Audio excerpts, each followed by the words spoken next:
નમસ્કાર મિત્રો, સ્વાગત છે બધા મિત્રોનો અમારી YouTube ચેનલમાં। હું છું આપનો મિત્ર ભાવિક વઘાસિયા। તો મિત્રો, ખાસ કરીને આ વિડિયોના માધ્યમથી આપણે વાત કરવાની છે સિસ્ટમની હાલની સ્થિતિ શું છે, આગામી દિવસોમાં સિસ્ટમની મૂવમેન્ટ કેવી રહેશે અને વરસાદની ગતિવિધિ આગામી દિવસોમાં કેવી રહી શકે છે તે વિશેની માહિતી આ વિડિયોમાં જાણીશું। તો જે પણ મિત્રો નવા છે તે ચેનલને સબસ્ક્રાઇબ કરી લેજો। તો મિત્રો, વાત કરીએ, ગઈકાલે આપણે જે મુજબ શક્યતા વ્યક્ત કરી હતી તે મુજબ કચ્છના ભાગો છે તેમજ જે ઉત્તર સૌરાષ્ટ્ર અને પશ્ચિમ સૌરાષ્ટ્રના ભાગો છે તેમાં છૂટો છવાયો વરસાદી માહોલ છૂટાછવાયા વિસ્તારમાં જોવા મળ્યો હતો। વરસાદની ગતિવિધિ ઘણી એવી ઘટી હતી, આજે પણ ઘટાડો રહેશે, પરંતુ ખાસ કરીને ગઈકાલે જે દ્વારકાથી 170 કિલોમીટર પશ્ચિમે જે સિસ્ટમ હતી ડીપ ડિપ્રેશન તે મજબૂત થઈ અને વાવાઝોડામાં ફેરવાઈ હતી અને આ વાવાઝોડાને શક્તિ નામ આપવામાં આવ્યું છે। બપોર બાદ આ સિસ્ટમ ગઈકાલે વાવાઝોડામાં ફેરવાઈ હતી। તો મિત્રો, સિસ્ટમ અત્યારે ખૂબ જ ધીમી ગતિએ પશ્ચિમ દિશા તરફ આગળ વધી રહી છે। ત્યારબાદ સિસ્ટમ છે તે દક્ષિણ દિશા તરફ થોડીક ઝૂકશે અને ત્યારબાદ તે ફરીથી ટર્ન લેશે।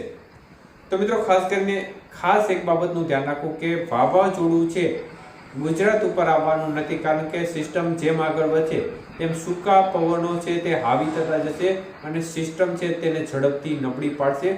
સિસ્ટમ ફરીથી ટર્ન લેશે ત્યારે તેને સૂકા પવન અત્યંત નબળી કરી અને ધક્કો મારશે, જેને પરિણામે સિસ્ટમ ગુજરાત નજીક ફરીથી આવવાની શક્યતાઓ છે। એક વીક સિસ્ટમ તરીકે નજીક આવવાની શક્યતાઓ દેખાઈ રહી છે, જેના પરિણામે ગુજરાતના ભાગોમાં 6, 7, 8 અને 9 તારીખ આ તારીખોમાં છૂટો છવાયો વરસાદી માહોલ જોવા મળે તે પ્રકારની શક્યતાઓ અત્યારે દેખાઈ રહી છે।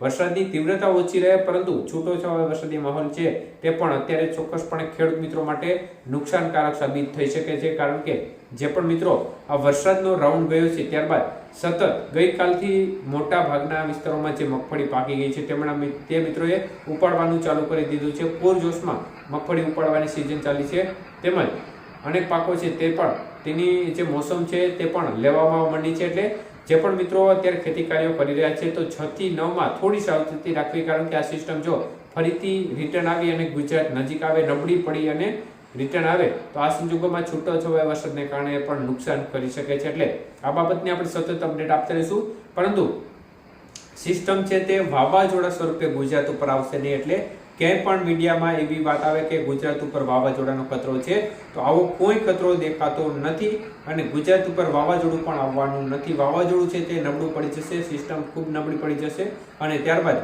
સૌરાષ્ટ્રના કાંઠા નજીક અથવા તો સૌરાષ્ટ્રની અંદર થોડી આવી શકે છે, એવી શક્યતાઓ અત્યારે દેખાય છે।